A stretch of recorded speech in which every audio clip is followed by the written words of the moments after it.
هنا بقى يجي لك السؤال المهم، ليه محمد علي عمل توسعات في قارة افريقيا؟ الاسباب عندي ممثلة في 4 اسباب. ايه هي؟ اولا سياسية، عسكرية، جغرافية، واخرا اقتصادية.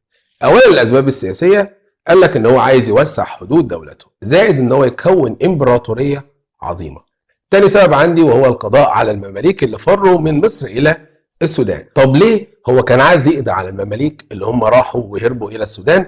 قال لك خوفا من تجمعهم هناك، ان هم يتجمعوا هناك، او ان هم يتحالفوا مع بريطانيا علشان يستعيدوا حكمهم بالنسبه لمصر.